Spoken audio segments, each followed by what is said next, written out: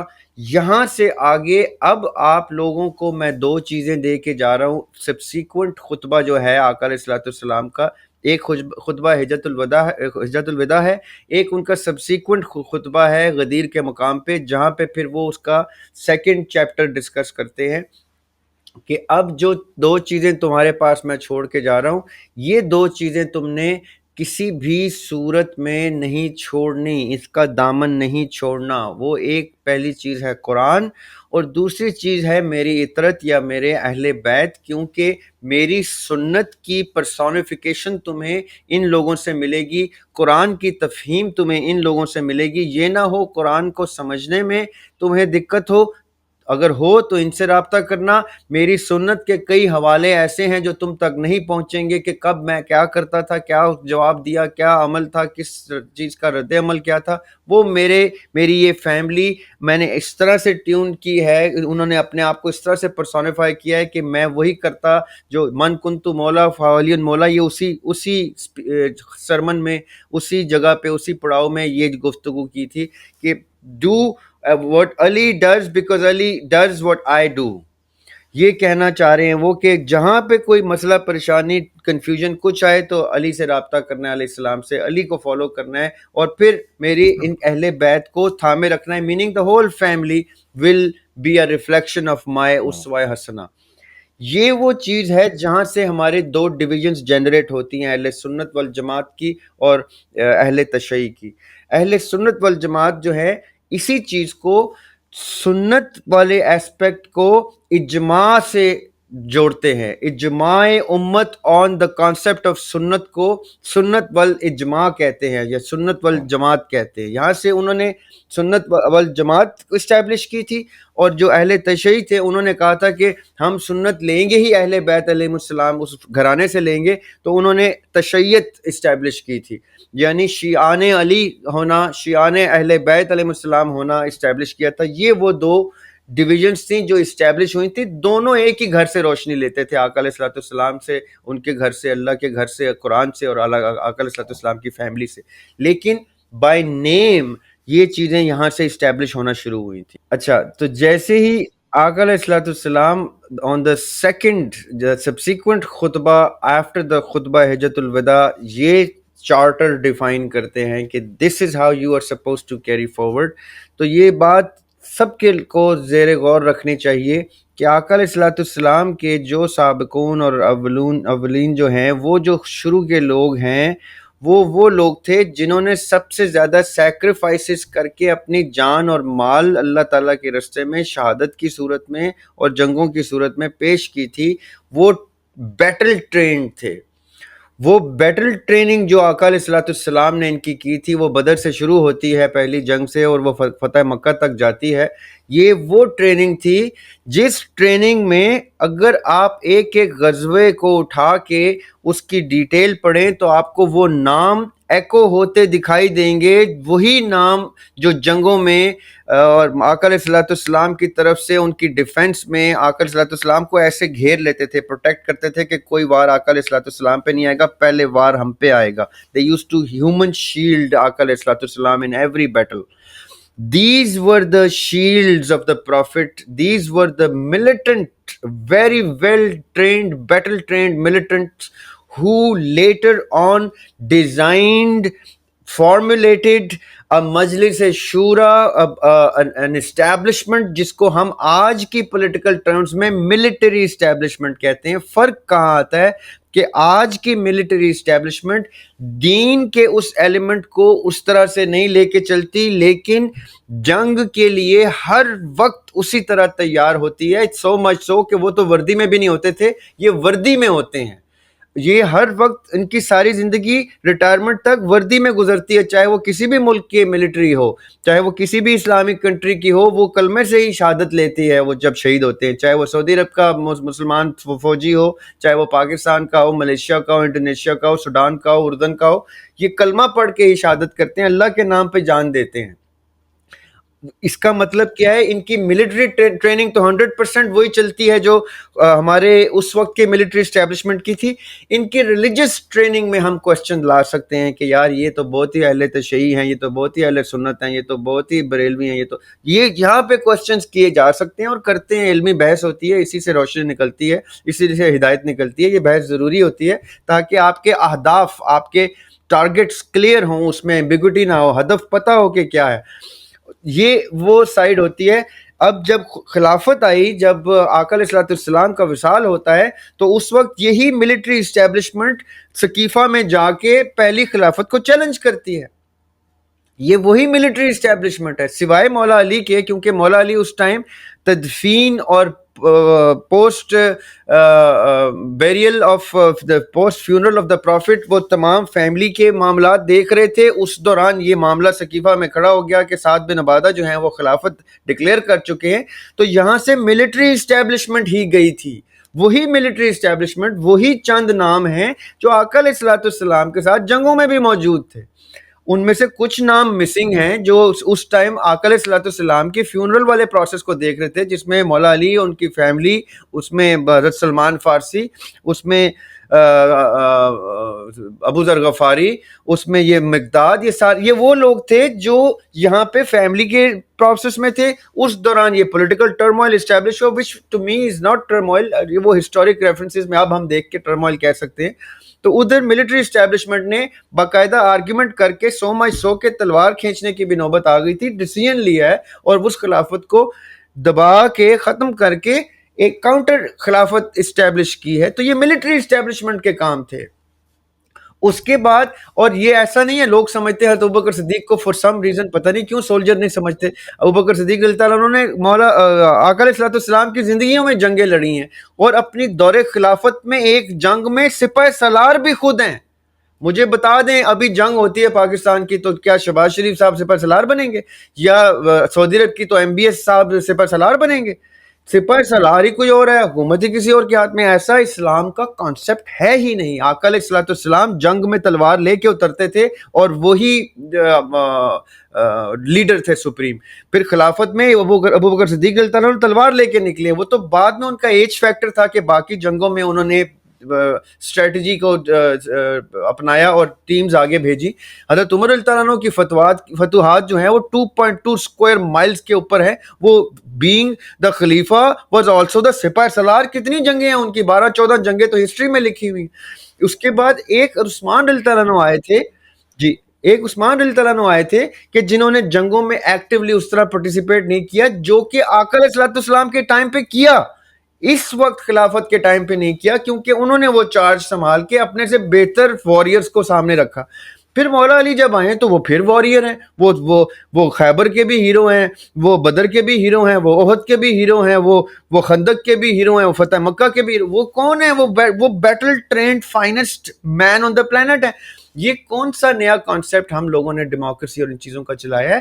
یہ صرف اور صرف ملٹری اسٹیبلشمنٹ تھی. پھر آخری راشد خلیفہ حسن علیہ السلام بھی صفین پارٹ 2 لڑنے کے لیے میدان میں تلوار لے کے اترے، اور وہ تلوار سے کی بیس کے اوپر ہی انہوں نے سارا کچھ. یہ صرف ملٹری اسٹیبلشمنٹ ہوتی ہے. یہ خالی ہم تسلیم نہیں کرنا چاہتے کیونکہ پاکستان جیسے ملک میں جیسی ہم یہ گفتگو کرتے ہیں تو ہمارے جو political so called criminal heroes ہیں، سوری ٹو سے میرے لیے تو کرمنل ہیروز ہی ہیں، وہ جو ہیں ان کے فالوورز افینڈ ہو جاتے ہیں. وہ کہتے ہیں اچھا اس کا مطلب ہے ہمیں حافظ صاحب کو امیر المومنین ماننا پڑے گا، ہمیں ان کو شریعت کا وہ الحمدللہ اللہ کی طرف سے، یہ میں I have no personal relation ship with the person, لیکن اللہ کی طرف سے وہ آدھا کوئی قرآن بھی حفظ کر چکے ہیں. یہ کہیں کلوز جا رہے ہیں اس ڈگری پہ کہ شاید اگر یہ چاہیں اور اللہ ان کو موقع دے، اللہ نے ان سے کروا دیا تو خالی یہ فیلڈ مارشل نہیں بن سکتے. یہ چاہیں اگر تو ریلیجس ریفارمز کی بیسس پہ یہ سپریم لیڈر بن سکتے ہیں، شریعت کا نفاذ کر کے، ایٹ لیسٹ پاکستان سے سٹارٹ کر کے. پھر یہ ان کو تو اسرائیل کی طرف آنکھیں سیدھی کرنے کی ضرورت ہی نہیں ہے. وہ تو پہلے ہی توپ کا رخ مسلمانوں ملکوں میں کریں گے کہ ہو جاؤ سیدھے بھائی، مانو پھر کہ میں شریعت کا نفاذ کرنے لگا ہوں تو ایک ہی سکہ چلائیں گے ہم، جی جہاں سے سکہ چلے گا. تو دیکھیں کیسے مسلمان ملک کا ایسے کانوں کو ہاتھ لگا کے ایسے کریں گے، کیونکہ نیوکلیر اسٹیٹ ہی مسلمانوں کو اللہ تعالیٰ نے یہ دی ہے پاکستان کی. پاکستان کو لیڈنگ فرام دا فرنٹ بنایا ہوا. اس ٹائم بھی اسٹریٹجی پاکستان کھیل رہا ہے اسرائیل کے خلاف. اس ٹائم بھی جو ڈیفنس جاری ہے وہ پاکستان کی طرف سے اسٹریٹجک بھی اور آرمز کی بھی جاری ہے. کوئی روک سکتا ہے؟ جب اللہ تعالیٰ کی نصرت آپ کے پاس آئی تھی پھر آپ کو ٹینشن نہیں ہوتی. یہ وہ ماڈل ہے جو میں اس آپ کے سوال کے ساتھ ایڈ کرنا چاہتا تھا کہ یہ ملٹری اسٹیبلشمنٹ کے ہاتھ میں رہے گا. دعا کریں کہ آپ کے اس ٹائم میں کلوزسٹ ماڈل آیا کہ ایک حافظ جو ہے وہ چیف آف آرمی سٹاف آ گئے. اس سے پہلے تک ایسا ہم نے دیکھا ہی نہیں ہے. تو یہ اب کہیں کلوزسٹ ماڈل جا رہا ہے. دعا کریں کہ ان کو اللہ تعالیٰ وہ ڈائریکشن دے کہ جس میں اوکے بس ہو گئی بھائی، کوئی شہباز شریف نہیں، کوئی عمران خان نہیں، کوئی زرداری نہیں، میں آ رہا ہوں، میں سنبھال رہا ہوں، میں ٹیمیں بٹھا رہا ہوں اور میں جنگ کا اعلان کر رہا ہوں مسلمانوں سے. جو میرے اس رستے میں آئے گا مجھے یا جوائن کرے یا مجھے بتا دے کہ میرے خلاف ہے، تاکہ میں اس کے بعد دیکھوں میرا دشمن کون ہے. یہی مہدی علیہ السلام کریں گے کہ پہلے مسلمانوں کے سامنے تلوار سیدھی کریں گے، منافقین کے سامنے تلوار سیدھی کریں گے، بعد میں مشرکین کی باری آئے گی. لیکن ذریعہ بھائی اب اس چیز کو تو آپ مانتے ہیں نا کہ مطلب اس کے اندر ظاہر ہے کہ ابھی میں اور آپ بیٹھ کے اس کے بارے میں بات کر رہے ہیں نا، ظاہر ہے کہ there is a lot of fixing that is needed as well. اگر ہم یعنی کہ اس راؤٹ پہ بھی جاتے ہیں تو دیر از اے لاٹ کہ حافظ صاحب کو بھی اگر ہم جس طرح سے ابھی یہ بات، ابھی خیر ہم اس کو مزید کھولیں گے آگے اس ڈسکشن کو، لیکن ظاہر ہے کہ جس طرح میں اور آپ بیٹھ کے آج اس چیز کو کھول رہے ہیں، اس طرح بہت سارے فیکشنز کو الگ الگ اپنے اپنی جگہ پہ چیزوں میں کلیئرٹی لا کے چیزوں کو کھولنا پڑے گا. ذریعہ بھائی میں اس کو ڈسکشن کو اگین اس ڈسکشن کو یہاں سے آگے لے کے جاؤں گا. فائنل سٹیج آف ڈسکشن میں آ رہے ہیں اور آئی تھنک ہمارا سب سے لمبا فیز ہوگا، تو اس کو ہمیں پروبیبلی بریک ڈاؤن کرنا پڑے گا، لیکن میں چاہتا ہوں کہ ہم اس کو اس والی سیٹنگ میں سٹارٹ کر دیں. اس کو میں نے اس طرح سے اسٹرکچر کیا ہے زریاب بھائی کہ خلفائے راشدین پہ آنے سے پہلے نا میں یہ چاہتا ہوں کہ ہم تھوڑی سی اس کے اوپر بات کر لیں کہ حضور پاک صلی اللہ علیہ وآلہ وسلم نے کیا وہ پیرامیٹرز تھے, کیا وہ کنڈیشنز تھیں, ٹھیک ہے, جو انہوں نے پاس آن کی تھیں اپنے صحابہ کے اوپر آگے کیری آن کرنے کے لیے, ٹھیک ہے.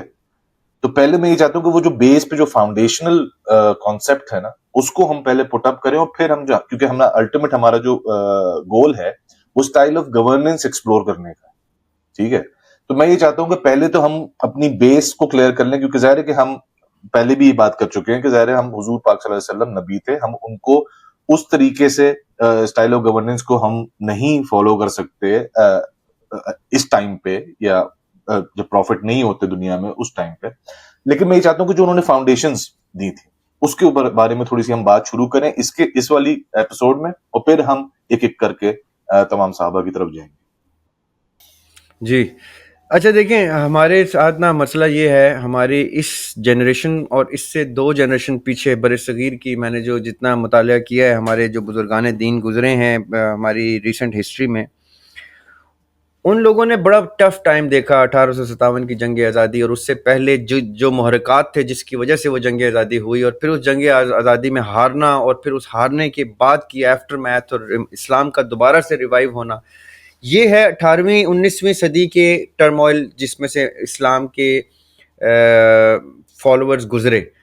اس سے پیچھے وہ ٹرموائل حسین علیہ السلام کے دور میں کربلا, اور پھر واقعہ ہررا, اور وہ جو ہم نے پہلے بھی ڈسکس کیا تھا کہ وہ ایک ٹرموائل تھا جس کے بعد یہ 7th سینچری کی بات ہو رہی ہے, اور 8th century 7th and 8th century عیسوی کی بات ہو رہی ہے, جہاں پہ پھر اسلام کا ریوائول ہوتا ہے, جہاں پہ پھر امام ابو حنیفہ, امام جعفر علیہ السلام, اور یہ امام مالک اور امام شافعی, اور پھر امام احمد بن حنبل, یہ وہ لوگ ہیں جو پہلا ریوائول دیتے ہیں حسین علیہ السلام کے فوراً بعد والے اس دور کو. یہ امام ہیں جو ہمارے ریلیجن کو ریوائول دیتے ہیں. یہ ری ڈیزائن کرتے ہیں, ریکنسٹرکٹ کرتے ہیں کس چیز کو, ایک تو اس آقا علیہ الصلوۃ والسلام کے گولڈن ایرا کو, اور پھر خلافت راشدہ کے اس دور کو ریکنسٹرکٹ کرتے ہیں into the modern lingo of that era, کہ لوگوں کو سمجھ میں آ جائے, کہ وہ ریلیشن شپ اسٹیبلش کر سکیں کہ آقا علیہ الصلوۃ والسلام نے اتنا خوبصورت ماڈل اللہ تعالیٰ کی ڈائریکٹیوز کے اوپر کیسے اسٹیبلش کیا تھا, خلفائے راشدین نے اس کو کیری فارورڈ کیسے کیا. اب پوائنٹ کیا آتا ہے کہ جو افہام و تفہیم دین کی اس 7th 8th سینچری کے اسکالرز نے دی ہے, کہ ان کے مطابق احادیث کی انٹرپریٹیشن, شرح حدیث کیا ہے, کیسے ان روایات کی شرح بنائی جائے گی, اور پھر اس پہ فقہ ترتیب دی جائے گی, یہ ان لوگوں نے کیا پروسیس. حالانکہ وہ تلواروں کے زیر سایہ کر رہے تھے, ٹارچر ہوتے تھے, پرسیکیوٹ ہوتے تھے, چاہے وہ امام مالک کی پرسیکیوشن ہو, چاہے وہ امام ابو حنیفہ کی پرسیکیوشن ہو, امام ابو جعفر اور فیملی آف دا پروفٹ صلی اللہ علیہ وسلم کی پرسیکیوشن ہو, چاہے وہ امام نسائی کی, یہ سب کے سب ٹارچر سے گزر رہے تھے, کیونکہ بنو امیہ اس ٹائم اس پیک پہ تھا, ان کی حکومت اس لیتھل پیک پہ تھی کہ وہ نام لینے والے کو قتل کر دیتے تھے, کہ علی کا نام لیا, فیملی کا نام لیا, قتل کر دو, ٹکڑے ٹکڑے کر دو. یہ جو 712, یہ دیکھیں 8th سینچری 712 میں جب محمد بن قاسم پاکستان والی سائڈ پہ آتا ہے بر صغیر, تو وہ فیملی آف دا پروفٹ کو قتل کرنے کے لیے آتا ہے. یہ پرسیکیوشن اس لیول پہ ایکسپینڈ ہوتی تھی کہ یہ ویو تھی پوری, کہ سب کو قتل کر دو, ساری فیملی کو قتل کر دو, علی کے نام لیوا لوگوں کو قتل کر دو, اس ریلیجن کو اٹھانے والے. سو دیٹ وہ جو 2 چیزیں اللہ تعالیٰ نے چھوڑی, اللہ کے نبی نے چھوڑی تھی ہمارے لیے غدیر کے موقع پہ, ایک قرآن اور ایک وہ اطرت, تو انہوں نے قرآن کی انٹرپریٹیشن کرنے والے وہ اہل بیت ہی قتل کرنے شروع کر دیے, پروسیکیوٹ کرنے شروع کر دیے. اب ہوا کیا کہ اس 7th 8th سینچری میں ہڈن طریقوں سے چھپ چھپ کے اسکالرز نے, وہ چاہے حسن بصری ہوں, چاہے وہ جعفر علیہ السلام ہوں, چاہے وہ مالک ہوں, چاہے وہ شافعی ہوں, ان لوگوں نے چھپ چھپ کے انڈر دا ہوڈ یہ کام شروع کیا کہ وہ اسکرپچرز کو ریوائیو کر کے, ریکنسٹرکٹ کر کے انٹو دا لینگویج چلانا شروع کیا, کہ یہ نہ ہو کہ امیینز کامیاب ہو جائیں دین کو صفحہ ہستی سے مٹانے میں, اور وہی پیرلل ریلیجن اسٹیبلش ہو جائے جو آج ہے. لیکن ان کی کاوشیں الحمدللہ اللہ کی طرف سے رنگ لاتی ہیں. اب ہوتا کیا ہے باسط بھائی, کہ ہم نے ideal most scenario of the Prophet sallallahu alaihi wasallam's golden era, and the second ideal most of Khulafa Rashidin.